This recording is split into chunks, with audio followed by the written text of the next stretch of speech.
Hi, everybody. Again, I'm Ed. I'm an EIR at the Chernin Group. We're a private media entertainment company that invests in, owns, and operates other media companies. My role there is mainly focusing on esports and gaming opportunities. So today I'm here to talk a little bit about an elephant in the room, the somewhat very complicated relationships between publishers, like your favorite game developers, platforms like Twitch and YouTube, and then these startups and third parties that are looking to kind of build on top of this ecosystem. You know, we've seen a lot of funding come in from non-endemics and big names and startups raising a ton of money. But what are some of the complications that they're seeing? You know, how did it get to where we are today? So I think the best place to start is really everyone's favorite comparison, right? You have esports and traditional sports. Generally, there's three types of organizational models. The first one's decentralized, so it's independently organized competitions, sanctioned and governed by an administrative body, but it's pretty much open to anybody who can qualify. So, you know, the analogy is NASCAR or PGA Tour. The esports analogy is either CS:GO or Dota, which are 5v5 games made by Valve. You know, they have major tournaments every 3 months to a year, but in between, it's open season for third-party publishers and operators to create their own tournaments. Hearthstone is Blizzard's digital card game, and it functions very much the same way. They have kind of Grand Prix where you earn points that qualify you for this major Hearthstone tournament at the end. You have the Standard League, which we all know, like the NBA or MLB or NFL, where set number of teams and players. There is a front office that pretty much works for the collective team owners who own this league. Similarly, in esports, we have Vainglory and Overwatch, which have either announced or have executed on franchising models for their games, which is really exciting. And then you have the heavily centralized, like FIFA, where they administrate all professional and competitive play worldwide, you know, have full jurisdiction in terms of sanctions and discipline and whatnot. And your equivalent is Riot, right? They own and operate the league. They own and operate the league structure. They determine how everything, you know, pieces together, and they tightly control kind of everything in between. So this is kind of putting them into buckets. It's not perfect. And there's actually one major difference between sports, esports, and traditional sports, right? The first and foremost is that the publishers own all the IP, right? So the equivalent in traditional sports is if the NBA owned every single basketball court and the basketball, right? And if you wanted to do anything with it, you would have to get the permission every single time. So again, that puts up kind of a wall for a lot of these people who are trying to build businesses on top of existing games. Number two, closed or limited APIs. So again, this is like the fire hose of data that if you're building an app or you're building a web app or a tool, you probably want to get as much data as you can from the publisher to analyze this data and to give feedback and to sell to users.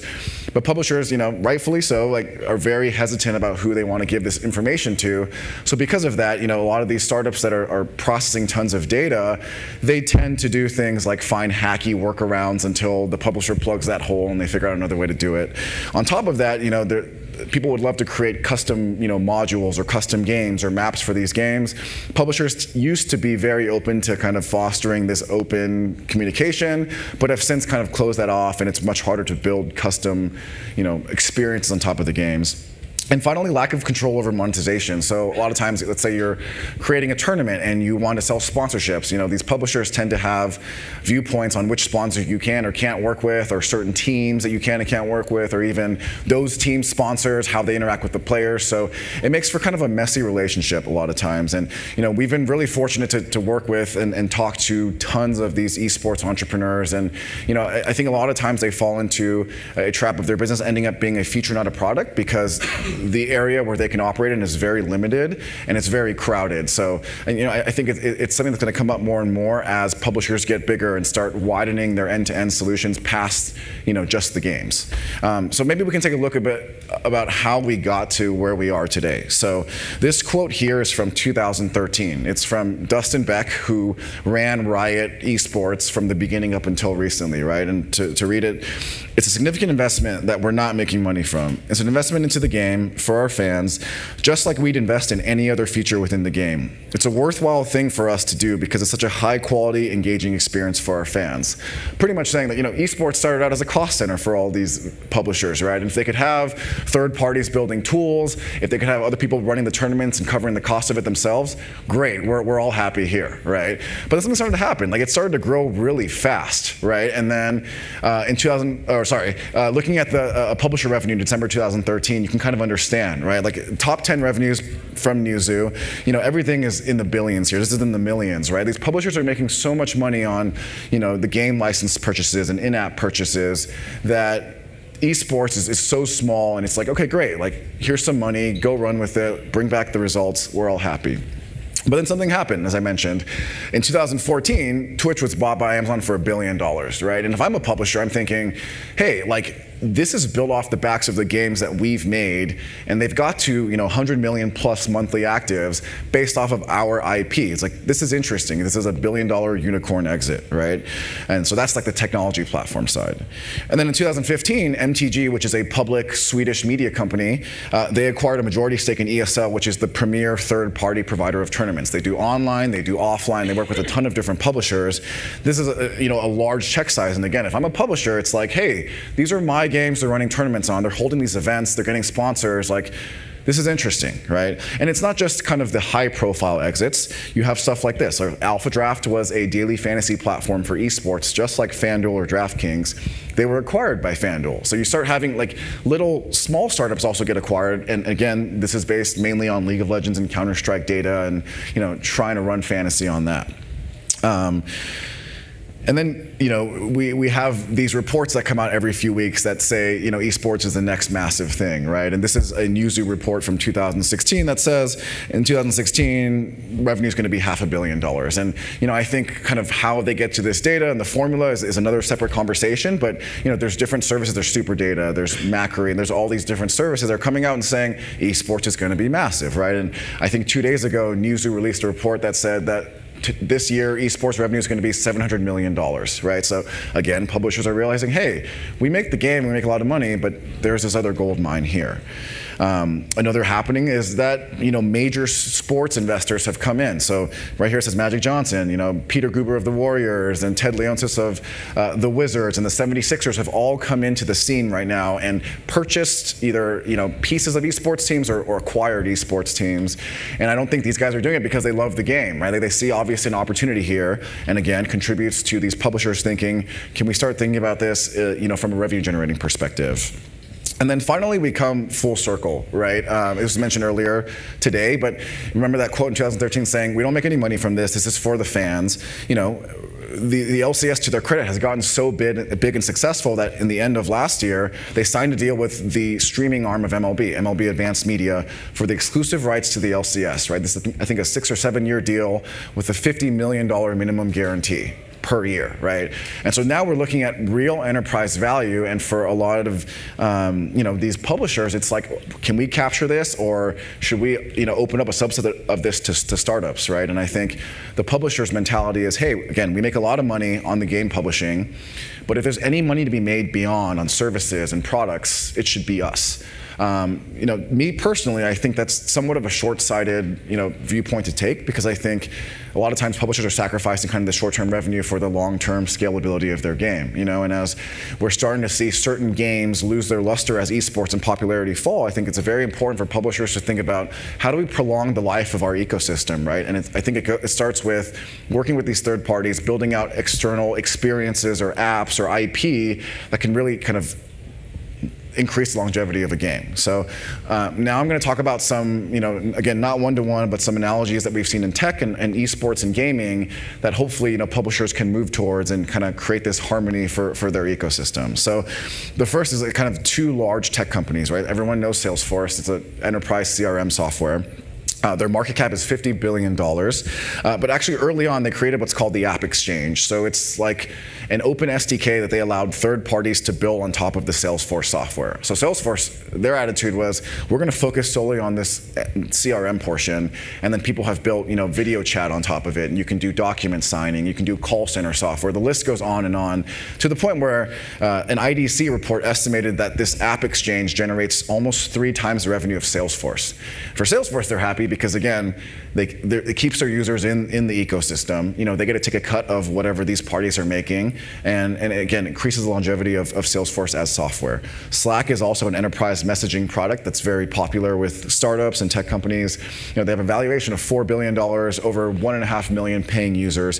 Very early on, they set aside $80 million for what they called the Slack Fund, and they said, hey, we want to foster and support anybody looking to build apps on top of our platform because I think it overall benefits the ecosystem. Again, one point of view could have been, no, we're going to build every single piece of this and charge for it, but how long would that take? It kind of distracts from the core focus of the company, right? And I think in both of these cases, ultimately the long-term revenue generating potential is much higher because, again, if a user has everything they need within your ecosystem, whether it's from you or from a third party, they're less likely to churn, they're less likely to leave, and they're more likely to be very happy.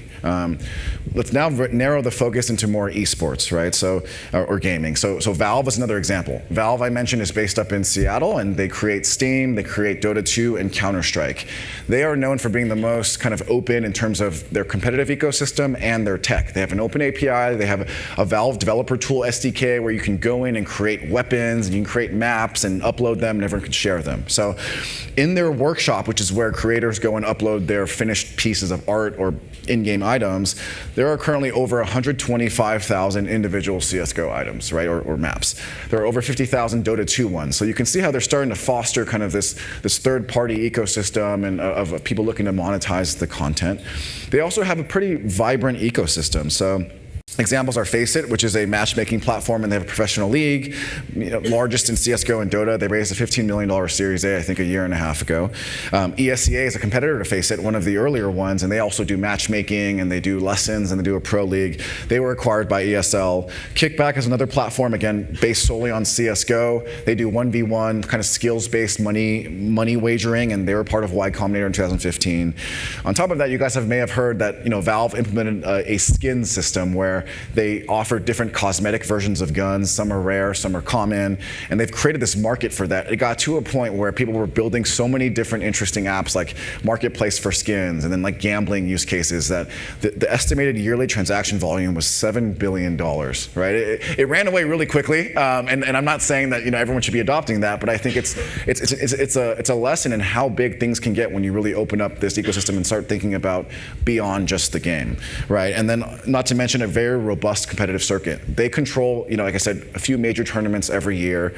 The rest is for third parties like ESL and Faceit and E-League and MLG and whoever to kind of run their own events. And it's gotten to a point where, CSGO is arguably either the first or second place esport. I think there was an article that came out recently that said that one of the top CSGO teams just got signed, and I think the salaries were close to $25K a month per player. So, when you build up the ecosystem like this, like good things happen kind of end to end. Another example is Twitch, right? Twitch is the market leader when it comes to live streaming and esports and gaming. A lot of it can be because of their lead. They went all in on esports first, but a lot of it is also because of their developer platform. So very early on, people were very passionate. They loved watching Twitch. They loved streaming on Twitch, and they were like, I want to build things for it.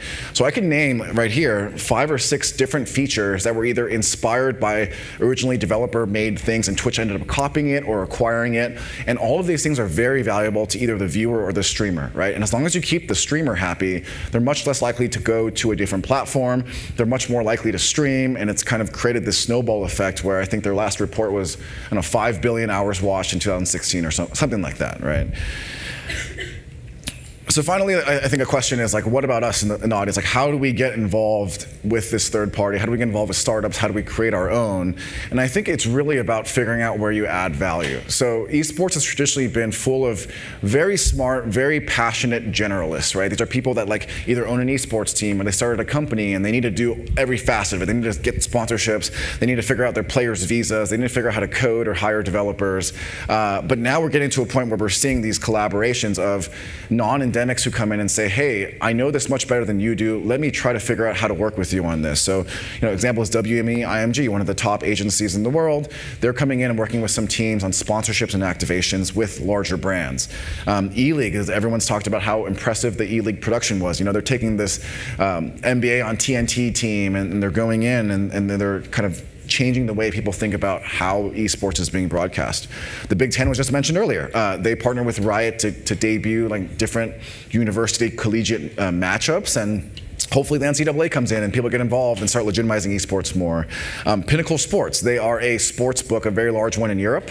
They came in and started taking esports bets in 2010 and working with them on wagering and lines and whatnot. And I think they just announced they took their 5 millionth bet recently.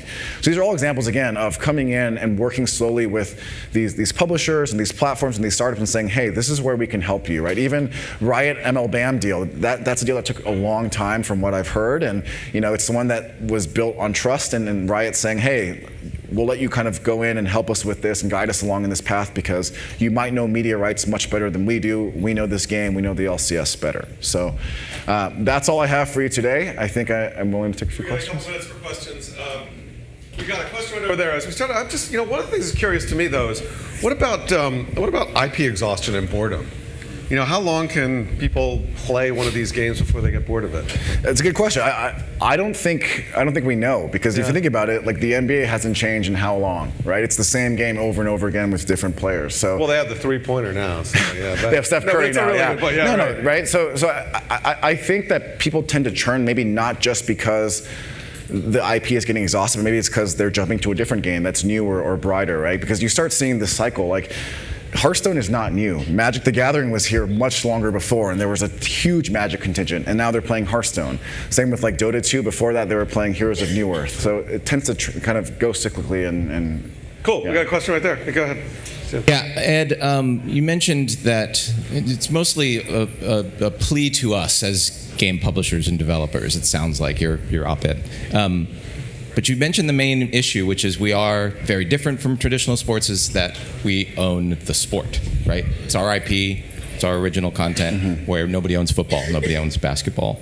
And doesn't the CSGO case study really point out the issues that are potentially the risks that we take on by opening up our ecosystems? As you know, there's a litigation for their gambling on skins in the open market, and they're having to be the ones that defend what's going on because they opened up their ecosystem. Right. So how do we deal with that? I think it's a great question. So I think right now your question is kind of framed in like an all or nothing. It's like either open up and give them the keys to the castle or like just close it off entirely. And I think there's a middle ground. Like I'm with you. I think underage gambling is terrible. I would not condone that, right? But my point is like, I think publishers should try to foster these relationships. I think, again, like an example is Riot again, and I don't mean to like hate on Riot. I think Riot's amazing at what they do, but the sandbox, right? It's like a practice tool that players and teams have been asking for a long time. Like if Riot had worked with like a trusted partner to kind of build that and own part of this company, I think it would have gone to market much quicker than I think like the 4 or 5 years it took Riot to come out with, right? That's an example I think more of